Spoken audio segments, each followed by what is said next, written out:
And so this time, the meron tayong magbibigay. Sabi dito, 5 ways to increase your faith. Amen. Lahat tayo nang narito sa mga viewers, alam natin there's a God. Amen. Lahat nang narito, amen. Walang hindi naniniwalang walang Diyos. So, ibig sabihin, may faith tayo, kaya tayo nandito. May God. Amen? Amen. So, tuturuan tayo dito mga kapatid kung paano ba yung limang paraan kung paano madadagan ang ating pananampalataya sa Panginoon. Faith is like a gasoline na dapat i-refill sa motor. Amen? Like kung wala nga namin gasolina, hindi ang naaandar ang motor. Amen? Charger na kinoconnect sa source na papunta sa device. So, kailangan din natin yan magkakaroon ng connect. And it's like an oxygen to sustain our life. Amen. Pero mapalad tayo mga kapatid. Remember yung mga nasa hospital, yung mga may mga asthma na kailangan hindi sila makahinga, naglalagay sila ng oxygen. Amen. Para makahinga. Pero tayo mga kapatid, you are free. Nakakahinga tayo. Amen. Amen. Praise the Lord. Salamat sa Panginoon. Kaya kung ikaw ay isang mananampalataya, ayan, tuturuan tayo mga kapatid. Kung ikaw ay isang mananampalataya, dapat mong number 1 is ingatan ang pananampalataya mo. Panatilihin, pagtibayin at palaguin ang pananampalataya mo. Yun ang nais ng Diyos mga kapatid. Amen? Kaya narito ang 5 paraan para lumago ang pananampalataya. Number 1 is makinig. Amen. Amen? Pag nandito tayo, pili mong makinig ng mga salita na nakapagpapadagdag ng pananampalataya sa iyo. Huwag yung mga nakakadagdag na stress. Amen. Amen? Amen. At takot.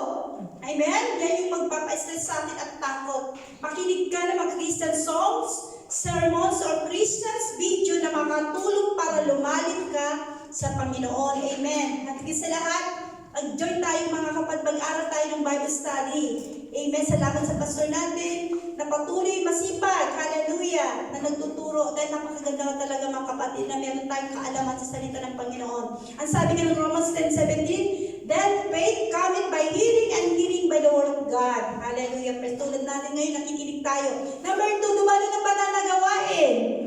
Amen? Ang mga Pilipino mong kasama palagi ay may kinalaman sa kalagayan ng pananampalataya mo. Kapag ang kasama mo ay negatibo, tao o matatakuting tao, praise God, hallelujah. Praise God, hallelujah. Sandali mo na mga kapatid.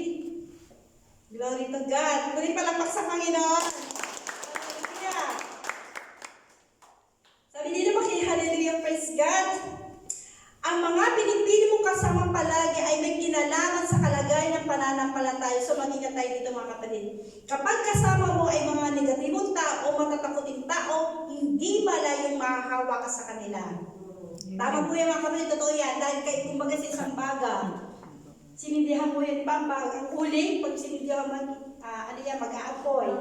Pero yung isang baga na isang 1 piece of uling, pag nawala na nahiwalay doon, mawawala yung init na yon. Amen? Amen. Praise God. Mawawala yung baga. Amen. Praise the Lord. Kaya mag-ingat tayo. Kaya, praise the Lord.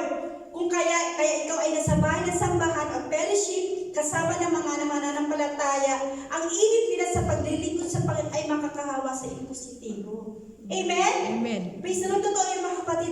Hebrews 10:25, kaya lagi natin sinasabi ito. Huwag nating pabayaan ang ating pagkakatipo ng gaya ng ugali ng iba, kundi mangaralan sa isa't isa at lalo na pag yung mamamalas na lalapit ng araw. Napakahalaga ang pagtitipon mga kapatid. Ano ba yung isang linggo lang?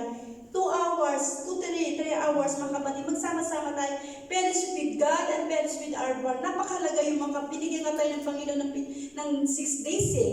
So yung isang araw lang mga kapatid, hallelujah. Hindi ito para sa ating lahat ito sa ikakalago ng ating pananaw. Number 3, manalangin at mag-ayuno. Amen? Sinong nananalangin? Amen. Amen. Praise the Lord. Sa buhay ng mananampalataya, ang labanan na isa parang espiritual. Nakikipagbaka tayo espiritual, hindi natin kalaban yung tao, kundi yung mga spirit nila. Kaya mapapagtagumpayan natin ito sa pamamaraan ng spiritual din. Kaya upang lumago ang ating pananampalataya, alagaan natin ang buhay espiritual sa pananalangin. At tumatatag tayo dahil sinusuko natin sa Diyos ang bagay na hindi natin kaya. Amen? Amen. Kung pinipersonal mo lang o sinusolo mo yung problema mo mga kapatid, talo ka. Dahil ang diablo nandyan yan na nagbubulong sa'yo. Hallelujah. You are self-pitying, hindi mo kaya ang trabaho, hindi mo kaya ang problema na yan, mahina ka, may sakit ka, lahat yan mga kapatid. Subalit sa panalangin mga kapatid, tumatatag tayo, kaya isuko natin sa Diyos ang mga bagay na hindi natin kaya, at sa pag-aayuno naman, pagpapasting, amen, hallelujah, nagpapakumbaba tayo upang tayo ay kahabagan ng Diyos. Sa gayong paraan tayo nakapag-build ng spiritual muscles tulad ng pag-gym, you'll be stronger and stronger kapag palagi ang itong ginagawa. Amen? Praise God. Yung isa sa mga paraan mga kapatid para lumaga ang aming pananampalataya, meron tayong panalangin at fasting. Sapagkat ang panalangin ay yung commune natin, connection with God, communion with God. Pakikipag-usap natin. Hallelujah. Praise the Lord. Sa Matthew 17:20, sabi dito, dapat ang ganito hindi lumalabas kundi sa pamamagitan ng panalangin at ayuno. Number 4, panatiling connected sa Panginoon. Amen. Amen? Hindi sa lahat ng pagkatan ay matibay ka o matibay ako. Kahit ako din kahit ang mga pastor, mahina, nagkakaroon din ng fail. Pero sabi niya, hindi lahat ng pagkakatan ay matibay. Pero ano man dumating sa iyo, make sure na connected ka. At the time that you will be disconnected ay kapag hindi mo sinunod ang kalooban niya, to connect is to obey His word. So kung maging matibay tayo, tiyakin natin tayo ay connected sa Kanya sa pamamagitan ng pag-utos sa Kanyang utos. Ang sabi nga in John 15 verse 5, ako ang puno ng ubas, kayo ang sanga. Ang nanatili sa akin at api sa Kanya ay siyang magbubunga ng marami. Sapagkat kung kayo hiwalay sa akin, wala kayong magagawa. Amen. Amen mga kapatid. Hallelujah. Pero dinin natin yung sanga natin ay nakadikit sa puno mga kapatid. Dahil kung tayo unti-unti nadadry at mababali, saan itatakot kagaya na nasabi natin to last night sa ating exhortation, kailangan lagi tayo nakakonect. Amen. Nakakonect tayo sa ating Panginoon. Dahil kung mawawala tayo mga kapatid, tandaan natin, wala rin tayong magagawa. Amen. Kung hihiwalay sa atin, sabi nga ng Panginoon, wala kayong magagawa, kayo ay hiwalay. Totoo naman. Hallelujah. Number 5, maging totoo sa sarili. Amen. Amen. Praise the Lord. Wala tayong may tatago sa Lord. Yan, mga kapatid, wala tayong maitatago. Amen. May tago tayo sa tao, pero sa Lord, wala. Lahat yan ang ibigay. Yung sacrifice natin, yung pinipersecute ka. Amen. Hallelujah. Yung pinagsasabihan ka ng mga masasama. Lahat yan, akala mo lang, ngayon, pag narinig tayo, nasasaktan tayo, nayak tayo. Pero no, mga kapatid, lahat yan. Nakikita na Lord yung iyak mo na yan. Pero yung iyak mo na yan, papahilin ng Panginoon, mga kapatid. Maging matibay sa harapan ng tao. Amen. Amen? Ngunit sa Panginoon, hindi naman pala alam yung tunay na kalagayan mo. Alam ng Panginoon ang lahat ng kalagayan natin, mga kapatid. Huwag mo sabihin, parang hindi namin pinapakinggan ng Lord. No, God is watching every day, every moment. Mga kapatid. Kung ang diablo lagi nakatingin sa iyo, ang lalo na ang Lord. Amen. Gumawa na tayo ng mabuti. Kung ano man ginagawa ng masama, i-pay back yun. Tandaan natin. Amen. Amen. Kung may sinabi sa iyo, against sa iyo, sa pastor, sa mga kapatiran, i-pay back, babalik at babalik sa kanila yun. Amen. Kung tayo magsasabi, Amen. because we are Lord, God bless you. Ignore it. Hayaan mo. Kasi alam niyo ba mga kapatid, sa isang ministry o sa isang pananampalataya, hindi na mawawala ang persecution. Amen. Andiyan na yan, mga pagsubok, pero maging matatag ka. Huwag kang padala sa mga stress o sa mga sadya against you. Basta stand on mga kapatid. Dahil kawawa lang yung mga nagsasalita. Sabi nga, ibabalik ng Panginoon, mabuti o masama, ginawa mo sa kapwa mo. Amen? Praise God. Dahil bagamat alam niya, ang puso mo, nais pa din niya, ipahayag mo ito sa Kanya at sa pamagitan. Binibigyan mo siya ng permission kumili sa buhay mo. Kapag yung pin na nawawala ka ng pananampalataya, be transfer and ask God to help you. Siya lang ang sandigan natin mga kapatid. Amen? Siya lang yung ating matatakbuhan. Amen? Wala nang iba. Ang sabi nga ng Luke 17 verse 5, sinabi ng mga apostol sa Panginoon, dagdagan mo pa ang pananampalataya mo mga kapatid.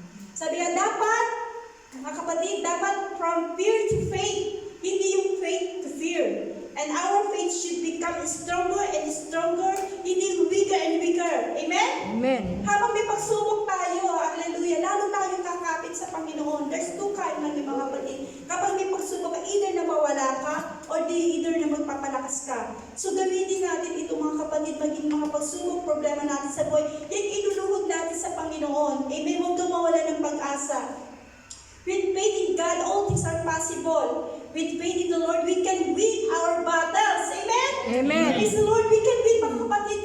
Sabi nga ng preaching last time, hallelujah. We are the champion the worship. Pag may pagsubok ka, hallelujah, praise God, purihin lang natin ang Panginoon. Amen? And we can, sabi nga, the Lord will fight our battle. Exodus 14:14. So the last, mga kapatid, and 1 John 5 remind us, sapagkat ang sino mga ipinanganak ng Diyos ay dumadaig sa sanlibutan, at ito ay pagtatagumpay na dumadaig sa sanlibutan sa makatuwid ng ating pananampalataya. So make sure that you have faith, it's growing, not decreasing. Amen? Amen. Alam para kasi natin ating pananampalataya sa pagkakamagitan ng pagkakasing connected with God. Hallelujah. At nawa mga kapatid, isa itong muli, kalakasan sa atin ang pananampalataya. Amen? Huwag maging patay sa pananampalataya, kundi buhay sa pananampalataya. Amen? Amen. Purihin ang Diyos, mga kapatid. Praise the Lord. Hallelujah. Tayo sa ating panalangin. Ang salita ng Panginoon, nakilang Ama sa langit. Muli, O Diyos, kami pinagpapasalamat sa iyong mensahe, Panginoon, na lalo pa namin dagdagan ang aming pananampalataya, O Diyos, sa tunay, Panginoon.